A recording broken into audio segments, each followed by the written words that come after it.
Jawatan kuasa masjid yang berbahagia, tuan-tuan imam, tuan-tuan Bilal, imam cilik kita tadi, mana ke dia? Seterusnya tuan-tuan, para ulama, ustaz-ustaz, ustazah-ustazah, pemimpin-pemimpin setempat, tuan-tuan, puan-puan, hadirin, hadirat, muslimin, muslimat yang dirahmati Allah sekalian. Alhamdulillah, malam ni sekali lagi diketemukan oleh Allah Subhanahu Wa Taala kita di dalam masjid yang mulia ini. Kita ambil sedikit kesempatan, masa yang sikit untuk kita ingat memperingati antara satu sama lain. Kerana kita orang yang beriman ini memang disuruh ingat memperingati antara satu sama lain. Ya, wa zakkir fa inna zikra tanfa'ul mu'minin, kata Allah. Berilah peringatan.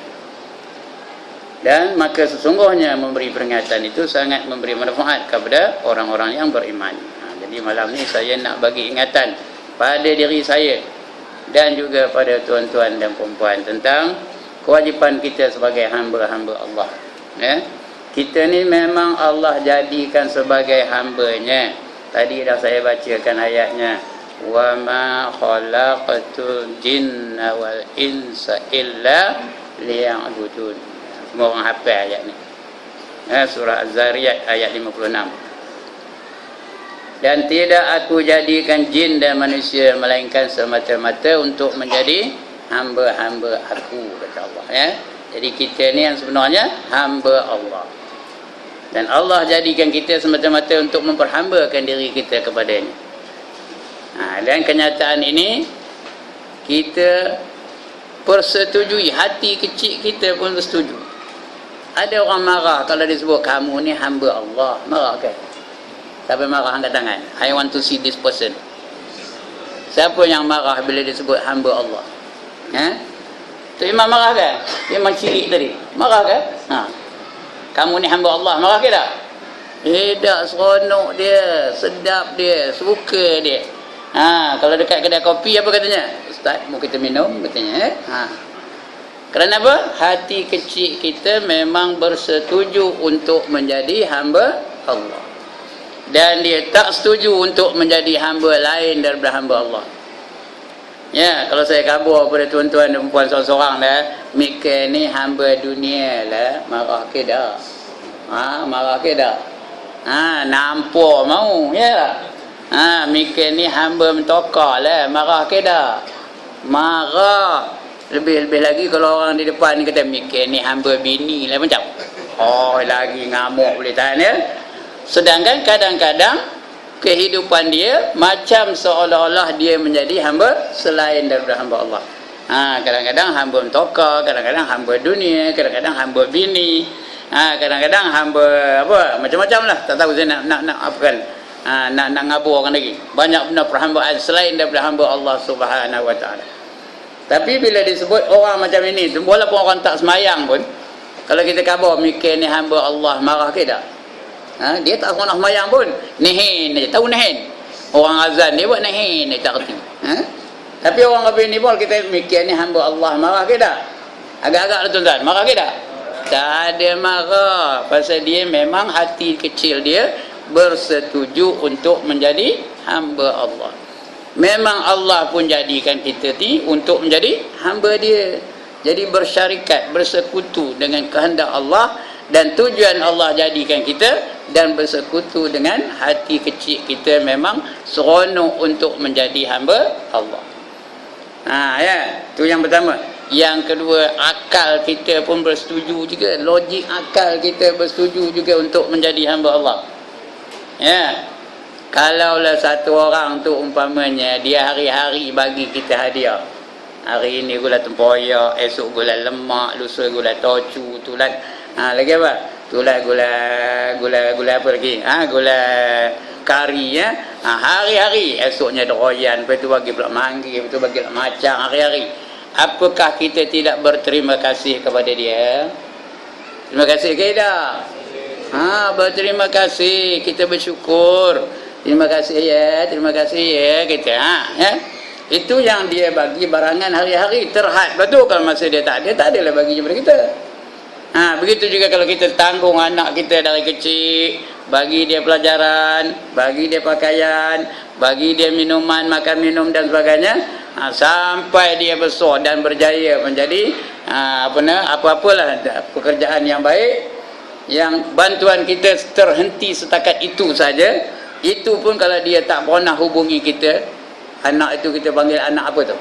Anak derhaka. Ya. In the same way, we are like that. Faham ke mana?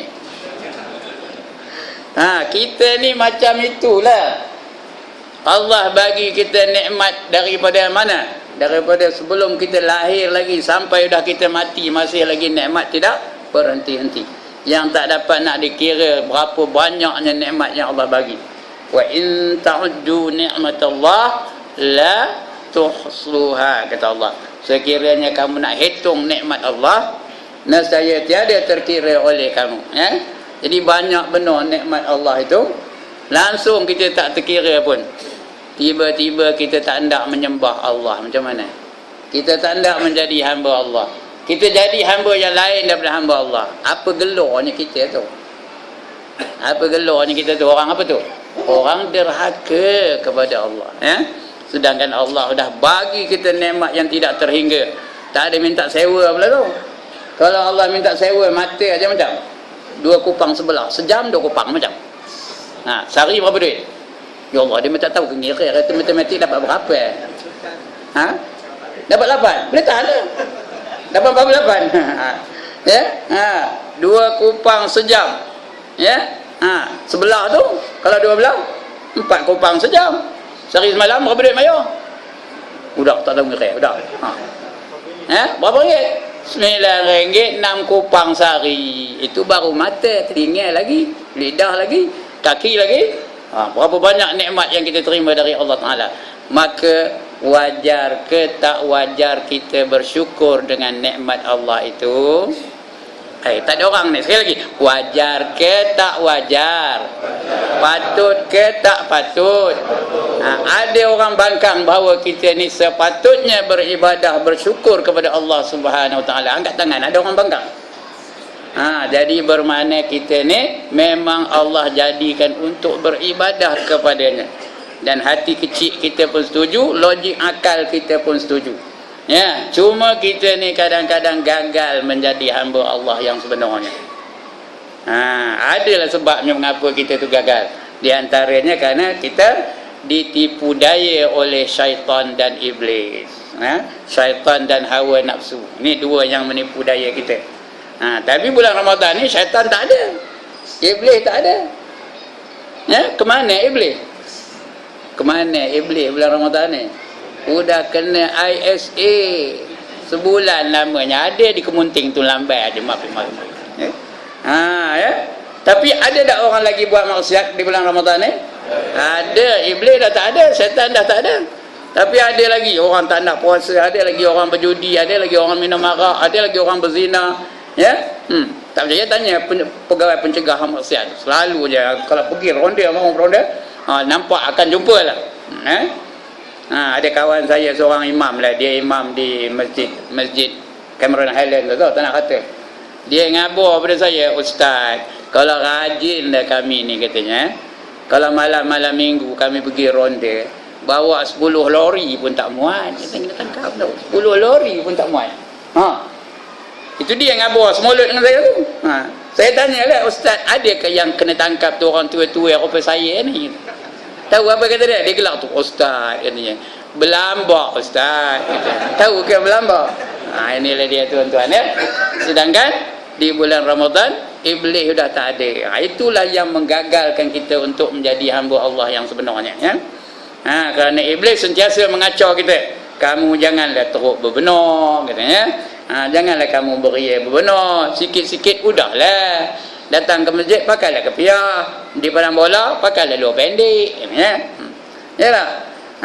Dan apa itu juga pergi ngaji malam ni pakailah tudung, pakailah telekung. Esok pergi parti apa tahu? Tak usahlah bertudung, biar ngelembung aja rambut tu. Ya. Ada tak orang ngelembung aja rambutnya pun pergi? Ada ke tak ada? Inilah dia, gagal kita menjadi hamba Allah yang sebenarnya, sedangkan kita bersetuju untuk menjadi hamba Allah, hati kecil kita setuju, logik akal kita pun bersetuju untuk menjadi hamba Allah. Tapi gagal kita kerana ada musuh-musuh kita yang merancang untuk menggagalkan usaha kita untuk menjadi hamba Allah yang sebenarnya. Jadi tuan-tuan dan puan, maknanya kita nak jadi hamba Allah. Any objection? Betul ke tak nak jadi hamba Allah? Jadi macam mana? Macam mana nak menjadi hamba Allah? Malam ni tak usah keluar-keluar ya, kita duduk dalam masjid ni iktikaf sampai pagi esok. Betul ke? Bukan tuan-tuan dan puan-puan ya. Kita menjadi hamba Allah bukannya tak ada buat benda-benda lain ya. Kena beribadat mengikut syariat yang ditetapkan oleh Allah Taala. Ya, konsep ibadah dalam Islam ni tuan-tuan dan puan-puan, dia ada 3 konsep dia. Yang pertama ibadah khusus namanya. Yang kedua ibadah fadailul a'mal, ibadah yang utama.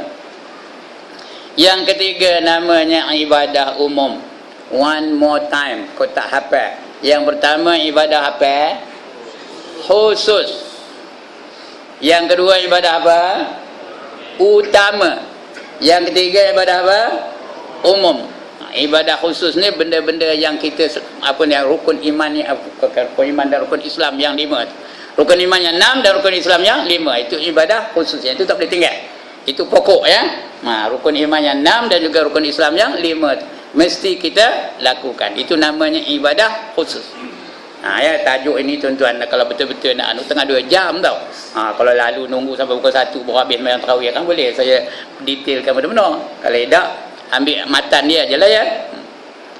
Itu ibadah khusus. Yang kedua ibadah yang utama, benda-benda yang sunat, sembahyang sunat, puasa sunat dan sebagainya ya. Itu yang kedua. Yang ketiga ibadah umum, selain daripada yang pertama dan yang kedua tadi, benda-benda yang kita lakukan secara umum. Ya, seperti bertani, berkebun, berikan, berniaga. Itu ibadah umum yang kita ingat tak ada kena-mengena dengan ibadah. Sedangkan itulah ibadah kepada di sisi Allah Subhanahu wa taala. Dia boleh jadi ibadah kalau kita ikut 5 syarat. Apa saja yang kita nak bercucuk tanam ke, nak berikan ke, nak berniaga ke, nak nikah kahwin ke, nak berhiburan ke, nak bersokan ke, boleh jadi ibadah, dapat pahala kalau kita ikut 5 syarat. Syarat yang pertama, niatnya mesti betul. Itu yang pertama, niatnya mesti betul. Apa saja kita bertani, apa niatnya. Tuan-tuan dan puan-puan datang malam ni, apa niatnya, mesti betul, sah di sisi syarak. Yang kedua, barang yang kita lakukan itu sesuatu yang diredai oleh Allah. Ya, seperti berniaga. Adakah haram niaga tu? Haram ke tak niaga? Berpakaian tak ada haram. Nikah kahwin haram ke? Kenuri kenara haram ke? Berhiburan haram ke? Tak ada, mesti sah di sisi syariat. Kalau orang menjaga, dia menjaga apa? Menjaga beras, okey lah tu. Menjaga tepung, okey lah tu. Menjaga gula, okey lah tu. Menjaga rokok, okey. Okey ke apa? KO, nampak? KO, menjaga rokok, KO. Jadi mesti sah di sisi syarak ya. Itu yang kedua. Yang ketiga, perlaksanaannya mesti sesuai dengan syariat. Macam mana kita menjaga? Kalau jenis timbang ke jenis sukat, mesti betul timbangan dan sukatannya. Kalau tidak nanti masuk neraka bernama wail. Tadi anak kita ada yang baca pada dia anak kita. Dia baca wailul lil mutaffifin allazina idza talu 'alan nas yastawfun. Neraka wail bagi mereka-mereka yang menimbang dan menyukat dengan sukatan yang menipu ya. Neraka wail besok neraka. Mesti sah di sisi syarak. Apa yang kita buat tu. Itu pelaksanaannya mesti betul. Kalau ada jual beli, mesti ada akad jual dan beli. Kalau benih timbang, ditimbang dengan betul. Kalau jenis sukat, disukat dengan betul. Itulah yang ketiga ya. Yang keempat, hasilnya, natijahnya disalur kepada tempat yang betul. Ya, disalur kepada tempat yang sah. Niaga, untung. Sudah untung, ke mana perginya? Dia support anak isterinya. Ada lebih lagi bagi kepada pertubuhan-pertubuhan Islam, bagi kepada masjid, bagi kepada surau. Itu betul tu. Ya. Ada lebih lagi sumbang kepada perjuangan-perjuangan Islam. Betul tu. Yang tak betul apa? Yang tak betul. Niaga, untung apa? Untung apa? Pergi karaoke. Ya. Pergi ke karaoke, dia pun nari lah tu. That's the way I like it. Katanya. Ya. Itu salah guna lah tu. Hasil itu ya, salah guna. Jadi tak jadi ibadah. Tapi kalau dia gunakan hasil keuntungan itu ke jalan yang diredai oleh Allah, dapat pahala. Buat apa pun dapat pahala. Dan yang kelima, jangan meninggalkan ibadah yang asas. Tadi semayang, puasa, haji, bagi apa? Zakat, ya. Itu jangan ditinggalkan. Begitu juga rukun iman yang 6 tu, jangan kita batalkan rukun iman yang 6 tu. Maka apa saja kita buat jadi pahala di sisi Allah Subhanahu wa taala. Sebab itu tuan-tuan dan puan-puan, dalam Islam ni dia ada adab, semua ada adab belaka. Ya. Daripada sekecil-kecil perbuatan sampai sebesar-besar perkara, ada adab-adab yang tertentu. Ya, yang kecil-kecil itu pun boleh dapat jadi sumber pahala tau. Berosin boleh dapat pahala. Lagi menguap boleh dapat pahala. Lagi? Apa? Tidur boleh dapat pahala. Ya. Memang betul, tidur pun boleh dapat pahala, tapi ikut ada adab dia lah. Ya. Lebih-lebih lagi bulan Ramadan ni, tidur pun kira ibadah, tahu? Naumu shaimi ibadatun, kata Nabi ya. Tidur orang puasa tu adalah ibadah. Tapi syarat jangan melangkah waktu pula. Orang bang dia tidur lagi, itu tak adalah ya. Apa saja dia buat dapat pahala di sisi Allah Taala ya. Ada adab-adabnya. Nak tidur ada adab, nak makan ada adab, nak minum ada adab, nak berpakaian ada adab, nak pun ada adab. Iya ke dah?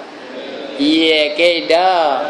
Ada dah adab nak masuk tandas kaki mana? Kaki kiri. Keluar tandas kaki mana? Kanan. Dapat pahala ya dalam tu. Keluar dapat pahala tau. Hebat ke dah Islam ni? Itu sebab Islam ni dia meliputi segenap aspek kehidupan. Allah dah istihar dalam Quran. Al-yawma akmaltu lakum dinakum wa atmamtu alaikum ni'mati. Lagi? Sambung. Wa raditu lakumul Islam dina, kata Allah ya. Pada hari ini aku telah sempurnakan agama kamu bagi kamu. Dah sempurna dah agama kita ni. Tahu ke sempurna? Ya Allah. Dia minta kata cakap perak ke? Sempurna tu apa? Sempurna. Ya, cakap orang putihnya apa sempurna tu? Perfect. Islam is already perfect. Bila perfect apa? There is no more room for improvement, no more room for alteration, no more room for modification, because Islam is already perfect. Ya. Jadi udah Islam tu perfect, mau apa kita cari cara hidup yang lain ya? Jadi kita hendak sesuatu yang perfect. Kalau mentokar kita perfect, hendak ada mentokar lain? Hendak ada mentokar lain? Mana hendak? Ya, kalau suami itu perfect, macam hendak suami lain lah. Dan nak tanya orang belakang.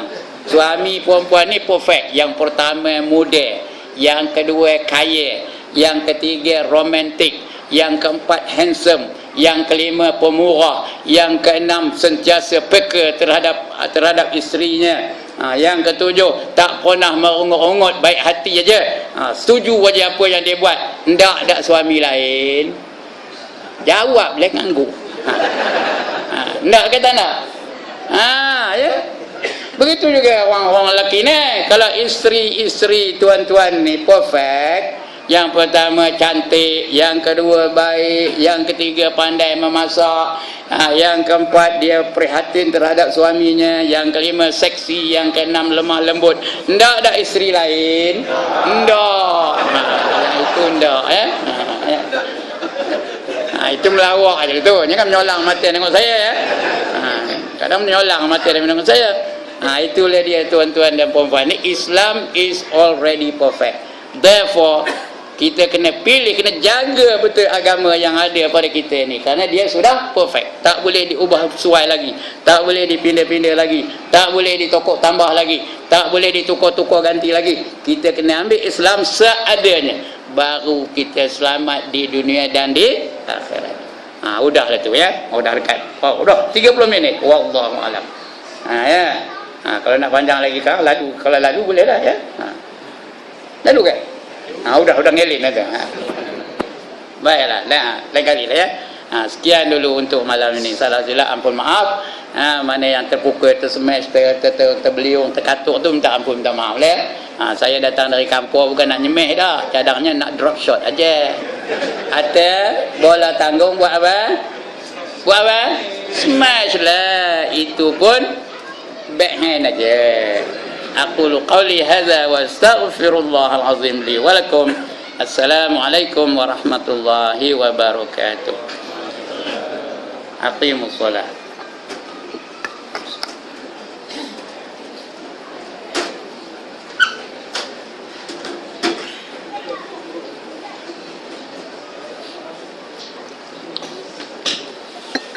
Allah.